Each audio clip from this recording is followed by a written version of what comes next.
আদানিও কিনতে চলেছে IPL team. 2025 সালে আদানি কিনবে আইপিএল টিম।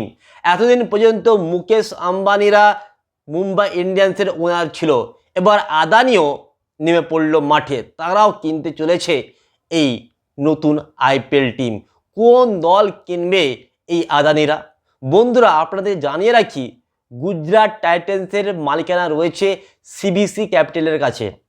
এই সিবিসি ক্যাপিটাল হচ্ছে একটি বিদেশি কোম্পানি। এই বিদেশি কোম্পানি পৃথিবীর বিভিন্ন জায়গায় বিভিন্ন স্পোর্টসে দল কিনে থাকে এবং তারা বিভিন্ন স্পোর্টসে নিবেশ করে থাকে। এই সিবিসি ক্যাপিটালস কিনেছিল এই গুজরাট টাইটান্স দল।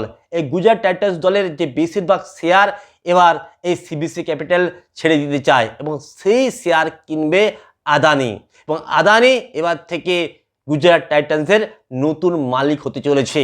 অর্থাৎ 2025-এর আইপিএলে আমরা দেখতে পাবো আম্বানি এবং আদানির লড়াই। একদিকে মুম্বাই ইন্ডিয়ান্স, অন্যদিকে গুজরাট টাইটান্স। মুম্বাই ইন্ডিয়ান্সের ওনার হচ্ছে আম্বানিরা, আর গুজরাট টাইটান্সের নতুন ওনার হবে আদানি। অর্থাৎ আদানি এবং আম্বানির যুদ্ধ দেখতে পাবো 2025-এর আইপিএলে। তো বন্ধুরা, আপনাদের কি মনে হয় যে এই যুদ্ধটা কতটা উপভোগ্য হবে? যদি আপনাদের মনে হয় যে এই যে আদানিরা নতুন আইপিএল টিম কিনছে, অর্থাৎ টিমটা তো পুরনো কিন্তু তারা নতুনভাবে ওনার হচ্ছে এই গুজরাট টাইটান্সের, এরপর কতটা বেশি প্রভাব পড়বে আইপিএলে, অবশ্যই আপনারা কমেন্ট বক্সে লিখে জানাবেন।